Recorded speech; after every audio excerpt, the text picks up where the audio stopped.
بسم اللہ الرحمن الرحیم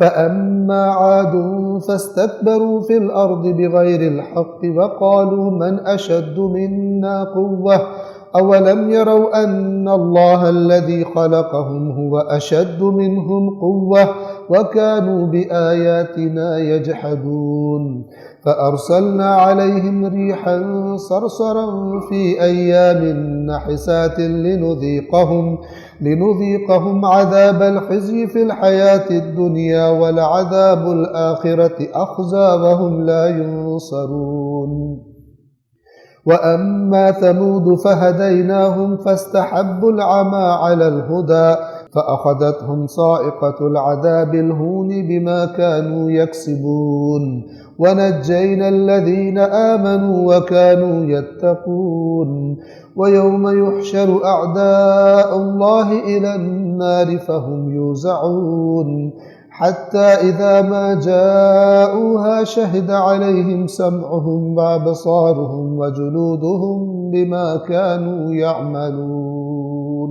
پس عاد نے زمین میں ناحق تکبر کیا اور کہنے لگے ہم سے بڑھ کر طاقتور کون ہے. یہ جو قوم عاد کے لوگ تھے ان کے قد بھی بڑے بڑے تھے اور ان کے بدن کے اندام بھی بہت مضبوط تھے. انتہائی طاقتور قوم تھی. تو یہ ان کو طاقت پہ اتنا گھمنڈ ہوا کہ کہنے لگے کہ ہم سے بڑھ کر طاقتور کون ہے. کیا انہوں نے دیکھا نہیں کہ جس اللہ نے انہیں پیدا کیا ہے وہ ان سے زیادہ طاقتور ہے. اور اس طرح وہ ہماری آیات کا کفر کیا کرتے تھے, انکار کیا کرتے تھے. یعنی اپنی طاقت کے گھمنڈ میں ہماری باتیں ماننے سے بھی انکار کر لیں, اللہ کے سامنے سرکشی اختیار کر لیں. تو ہم نے منحوس ایام میں ان پر ٹھنڈی طوفانی ہوا چلا دی تاکہ ہم دنیاوی زندگی ہی میں انہیں رسوا کرنے والا عذاب چکھا دیں, اور آخرت کا عذاب تو زیادہ رسوا کرنے والا ہے اور ان کی کوئی مدد بھی نہیں کی جائے گی. یہاں پر توجہ فرمائیں, منحوس ایام. یہ کیوں ایام کو منحوس کہا گیا؟ جیسا کہ خود آیت بتا رہی ہے کہ یہ ایام کو منحوس اس لیے کہا گیا, اس لیے کہ اس دن میں ایک بہت ہی منحوس کام ہوا تھا, اور وہ کیا تھا؟ اس قوم کے لیے جس نے خدا کی نافرمانی کی تھی یہ دن منحوس بن گیا اور اس میں اللہ کا عذاب آ گیا. ورنہ ایکچولی بذات خود کوئی بھی دن منحوس نہیں ہوتا. ہاں, کسی کے بد اعمال کی وجہ سے وہ دن اس کے لیے منحوس ہو سکتا ہے, جیسا کہ ان قوموں کے لیے ایام کو قرآن نے منحوس کہا, ورنہ ذاتاً کوئی دن منحوس نہیں ہوتا. اس کے بارے میں اہل بیت اطہار کی واضح روایات موجود ہیں. جس دن کوئی عذاب ہوا ہو وہ دن منحوس ہے. کس لیے منحوس ہے؟ اس عذاب کی وجہ سے, نہ کہ اس عذاب کو اگر ہم سائڈ پہ کر دیں تو اللہ نے اس دن کو بنایا ہی منحوس ہے. کوئی دن اللہ کا منحوس نہیں ہوتا. اور سمود کو تو ہم نے راہ راست دکھا دی تھی مگر انہوں نے ہدایت کی جگہ اندھا رہنے کو پسند کیا. اب یہاں پہ اندھے سے مطلب کیا ہے؟ ایک آنکھوں والے کو کہا جائے یہ راستہ جا رہا ہے, اس پہ تم نے جانا ہے, وہ ایسی حرکت کرے گویا اس نے راستہ دیکھا ہی نہیں.